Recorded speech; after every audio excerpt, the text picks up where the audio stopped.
નમસ્તે વિદ્યાર્થી મિત્રો, ઓનલાઈન અભ્યાસમાં આપનું સ્વાગત છે. આજે આપણે સમય સંખ્યાઓને પી બાય ક્યુ સ્વરૂપે કેવી રીતે દર્શાવી શકાય એનો આપણે અભ્યાસ કરીશું.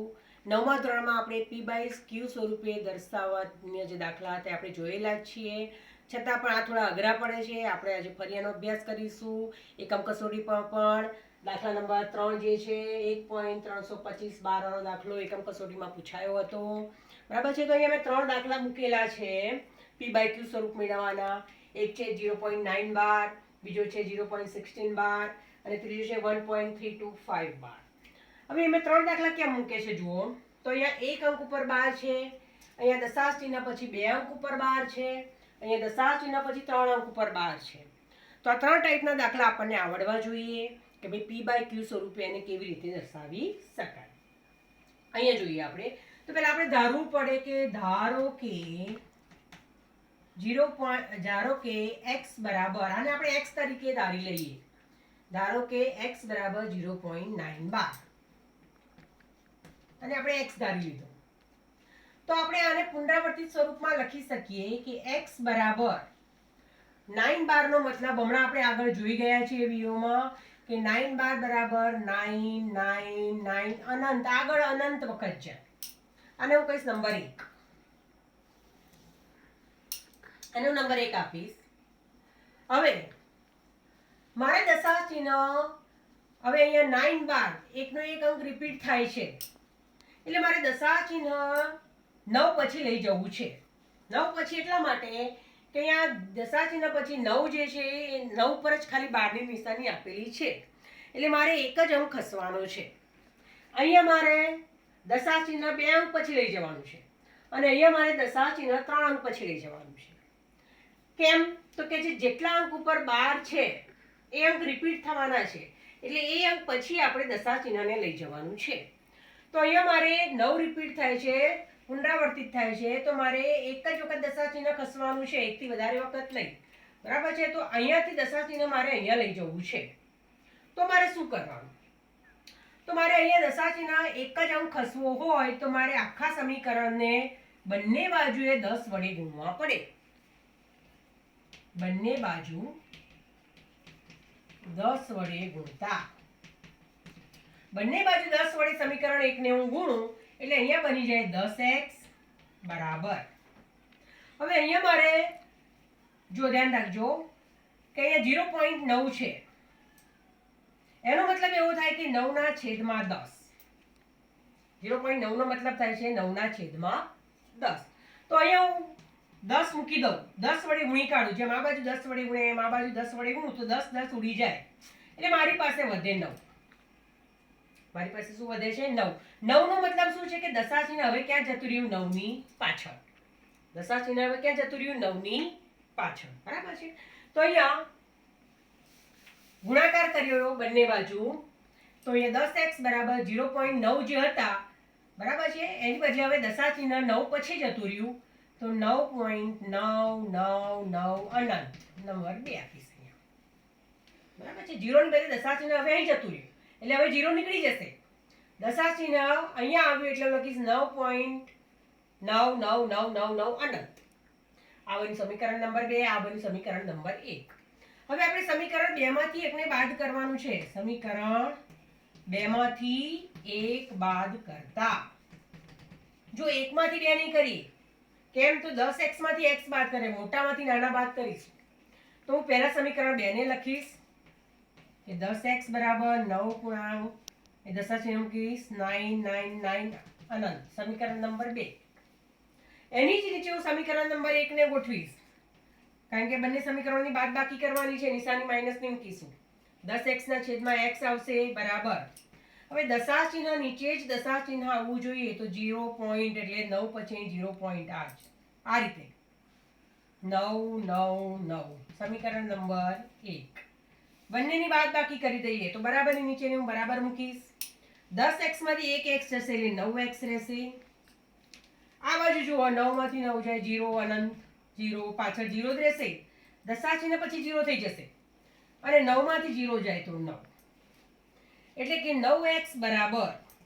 હવે દશાંશ ચિહ્ન પછી 0 છે જે આપણે લખતા નથી એટલે અહીંયા 9 જ રહેશે. તો x બરાબર, હવે આ 9 જે છે x સાથે ગુણાકારમાં છે, બરાબરની પેલી બાજુ જાય એટલે છેદમાં જાય, તો આ 9 જશે છેદમાં, તો x બરાબર આ 9 તો હતા જ, અને આ 9 જે છે અંશમાં છે, બરાબરની પેલી બાજુ જાય એટલે છેદમાં જાય, બરાબર છે. 9 એકા 9, તો ઉપર પણ 1 વધ્યો, નીચે પણ 1 વધ્યો, તો x બરાબર 1/1, એટલે કે આ p/q સ્વરૂપ કહેવાય એનું. p/q સ્વરૂપ, p એટલે ઉપર અંશમાં પણ 1 વધ્યો અને છેદમાં પણ 1, જેને આપણે કહીશું p/q સ્વરૂપ. જો અહીંયા શું કહ્યું છે આપણે 0.16 બાર, તો આ જ રીતે આપણે ધારીશું કે ધારો કે x બરાબર 0.16 બાર, આખા 16 ઉપર નિશાની મૂકીશું.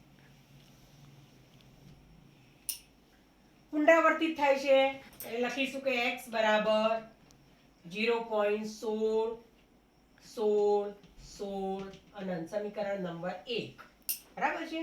0.16 16 16, જેમ આપણે અહીંયા 0.9999 કરેલા એમ 16 જેટલા અંક પુનરાવર્તિત થાય એટલા અંક આપણે લખતા જવાનું છે, 2-3 વખત લખીને પછી આગળ ડોટ ડોટ ડોટ મૂકી દઈશું.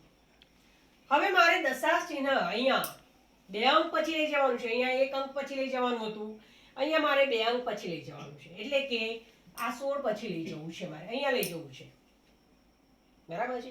અહીં લઈ જવું છે, 2 અંક પછી લઈ જવું છે, તો મારે 100 વડે ગુણવા પડે, બરાબર છે.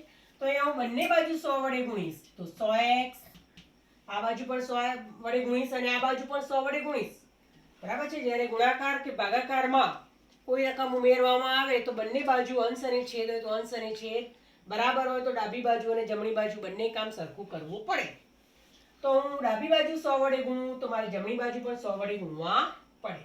હવે અહીંયા 100 વડે આને ગુણું, એનો મતલબ દશાંશ ચિહ્ન ખસીને અહીંયાથી અહીંયા જતું રહે, એટલે કે 16.16 16 16 16 અનંત. સમીકરણ 2 માઈનસ સમીકરણ 1 કરીશું, 2 માંથી 1 ને માઈનસ કરી દઈશું. હવે તો આપણે પહેલા સમીકરણ 2 લખીએ.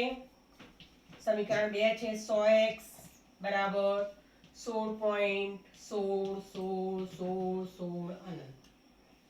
સમીકરણ નંબર 2 છે માઈનસ સમીકરણ નંબર 1, 2 માંથી 1, પહેલા 2 લખીશું પછી 1 લખીશું, તો x બરાબર, હવે અહીંયા દશાંશ ચિહ્ન નીચે દશાંશ ચિહ્ન આવવું જોઈએ, તો 0 પોઈન્ટ એટલે 6 નીચે 0 આવશે, 0.16 16 16 16 અનંત. સમીકરણ નંબર 1, ખાસ ધ્યાન રાખીશું દશાંશ ચિહ્ન નીચે દશાંશ ચિહ્ન આવવું જોઈએ. ચલો 100x માંથી 1x જાય એટલે 99x વધે, બરાબર. હવે દશાંશ ચિહ્ન પછી જુઓ 0 0 0 થઈ જશે બધા, 6 માંથી 0 જાય તો દશાંશ ચિહ્ન 6 માંથી 0 જાય તો 6 1 નો 1, એટલે કે 99x બરાબર 16 પછી દશાંશ ચિહ્ન પછી 0 આપણે લખતા નથી એટલે 16, તો x બરાબર 16 ના છેદમાં 99 ગુણાકારમાં છે, બરાબરની પેલી બાજુ આપણે લઈ જઈએ એ ભાગાકારમાં જાય, 16 ના છેદમાં 99, તો આ બન્યું p/q સ્વરૂપ. p એટલે અંશ અને q એટલે એનો છેદ. ત્યાર પછી આવે છે રકમ 3 નંબર. જુઓ, બરાબર છે, 1 છે 2 છે અને 3 છે. 1 3 એ 3 નંબરમાં જોઈએ તો ધારી લઈએ, ધારો કે x બરાબર 1.325 બાર, તો અહીંયા 3 અંક જે છે પુનરાવર્તિત થશે, 325 325 325, તો x બરાબર 1.325, આગળ 1 છે. જો અહીંયા 0 પોઈન્ટ હતો, ધ્યાન રાખજો, અહીંયા 0 હતો, હવે અહીંયા આગળ 1 છે, જે આપણે એકમ કસોટીમાં પૂછેલો દાખલો છે. 1.325 325 325, સમીકરણ નંબર 1. હવે આપણે દશાંશ ચિહ્નને ક્યાં લઈ જવું છે? 3 અંક પછી. અહીંયા 1 અંક પછી લઈ જવાનું હતું, અહીંયા 2 અંક પછી લઈ જવાનું હતું, અહીંયા 3 અંક પછી લઈ જવાનું છે. 3 અંક પછી લઈ જવું હોય તો બંને બાજુ 1000 વડે ગુણવા પડે. જુઓ, 1 અંક પછી લઈ જવું હોય તો 10 વડે ગુણવાના બંને બાજુ, 2 અંક પછી લઈ જવું હોય તો 100 વડે ગુણવા પડે, 3 અંક પછી લઈ જવું હોય તો 1000 વડે ગુણવા પડે. 4 અંક હોય, દાખલા તરીકે આવું હોય 1.325 ને પાછળ 4 છે, ધારો કે 4 અંક ઉપર 12 આપ્યો હોય બરાબર. તો અહીંયા 1000 વડે ગુણીએ તો અહીંયા 10,000 વડે ગુણવા પડે. બરાબર છે. તો આપણે ખાસ ધ્યાન રાખીશું અંક કેટલા છે જોઈશું કેટલા ઉપર 12 છે અને આપણે કેટલા અંક ખસવાના છે એટલા 0 વડે ગુણવા પડે. તો અહીંયા આપણે 1000 વડે ગુણીશું બંને બાજુ. 1000x બરાબર દશાંશ ચિહ્ન આપણું ક્યાં જતું રહેશે 325 પછી. તો અહીંયા એક આપણું રહેશે એક જતો નહીં રહે. અહીંયા તો 0 હતો એટલે 0 જતો રહેતો તો 0 ની કોઈ કિંમત હોતી નથી આગળ. બરાબર છે. પણ અહીંયા એક છે એકને આપણે લખવો પડે એક આપણો જતો રહેતો નથી તો એક રહેશે પછી દશાંશ ચિહ્ન આવી જશે એટલે 325 પછી દશાંશ ચિહ્ન જતું રહેશે 325 325 325 અનંત. સમીકરણ નંબર 2. હવે સમીકરણ 2 માંથી સમીકરણ 1 માઈનસ કરીશું આપણે. તો પહેલા સમીકરણ નંબર 2 લખીશું. સમીકરણ નંબર 2 છે 1000x equal to 1325.325 અનંત. છેદમાં લખીશું સોરી નીચે લખીશું સમીકરણ નંબર 1 માઈનસ કરીશું આપણે. બીજામાંથી પહેલું માઈનસ કરવાનું છે. હવે દશાંશ ચિહ્ન નીચે દશાંશ ચિહ્ન એટલે 1 પોઈન્ટ છે તો 1 અહીંયા મૂકીશું 1 પોઈન્ટ અહીંયા 325 325 અનંત. બાદબાકી કરીશું. 1000x માંથી 1x જતો રહે એટલે આવશે 999x. બરાબર. 100 માંથી 1x જાય તો 99 રહે. 1000 માંથી 1x જાય તો 999x રહેશે. તો દશાંશ ચિહ્ન પછી જો શું વધ્યું 325 325 જ્યારે 0 થઈ જવાના આપણી પાછળના. પણ અહીંયા 5 માંથી 1 જાય એટલે અહીંયા 4 થઈ જશે. 2 ના 2 3 ના 3 1 નો 1. તો 999x બરાબર 1324 રહેશે. પાછળના 0 આપણે લખતા નથી દશાંશ ચિહ્ન પછી. તો x બરાબર 1324. 999 ગુણાકારમાં છે ક્યાં જશે અહીંયા ભાગાકારમાં. તો આ થયું આપણું p/q સ્વરૂપ. તો મિત્રો અહીંયા ધ્યાન રાખીશું આપણે આ ત્રણ દાખલામાં શું ફેર છે. જુઓ અહીંયા એક અંક પછી દશાંશ ચિહ્ન લઈ જવાનું છે. અહીંયા બે અંક પછી દશાંશ ચિહ્ન લઈ જવાનું છે અને અહીંયા 3 અંક પછી દશાંશ ચિહ્ન લઈ જવાનું છે. બરાબર છે. એક અંક પછી દશાંશ ચિહ્ન લઈ જવું હોય તો બંને બાજુ 10 વડે ગુણીશું. બે અંક પછી દશાંશ ચિહ્ન લઈ જવું હોય તો બંને બાજુ 100 વડે ગુણીશું અને 3 અંક પછી દશાંશ ચિહ્ન લઈ જવું હોય તો 1000 વડે ગુણીશું. 4 અંક હોય તો 4 અંક પછી લઈ જવું હોય તો 10000 વડે ગુણીશું આપણે. તો અહીંયા પદ્ધતિ એકની એક જ છે કે આપણને જે રકમ આપી છે એને આપણે x ધારીશું પછી બંને બાજુ જેટલા વડે ગુણીશું કે 10 100 1000 તો એટલું દશાંશ ચિહ્ન ખસી જશે પેલી બાજુ. ત્યાર પછી સમીકરણ 2 માંથી આપણે સમીકરણ 1 ને માઈનસ કરવાનું છે. 2 માંથી 1 ને માઈનસ કરીએ ત્યારે ખાસ ધ્યાન રાખીશું કે દશાંશ ચિહ્ન નીચે દશાંશ ચિહ્ન ગોઠવાવવું જોઈએ. બરાબર છે. અહીંયા 0 હતો એટલે રકમમાં કોઈ ફેર નતો પડતો. જુઓ અહીંયાથી જ ખબર પડી જાય કે 0 પોઈન્ટ તમને ખાલી જગ્યામાં પૂછે કે 0.9 નું p/q સ્વરૂપ ખાલી જગ્યા છે. સીધી ડાયરેક્ટ ખાલી જગ્યા પૂછાય છે. હવે દાખલો પણ પૂછાય 2 માર્ક્સનો 1 માર્ક્સની ખાલી જગ્યા પણ પૂછાય કે 0.9 નું p/q સ્વરૂપ ખાલી જગ્યા છે. તો તમે સીધું લખી શકો કે 9/99 સોરી 9/9 ડાયરેક્ટ લખી શકો તમે એટલે કે 1/1.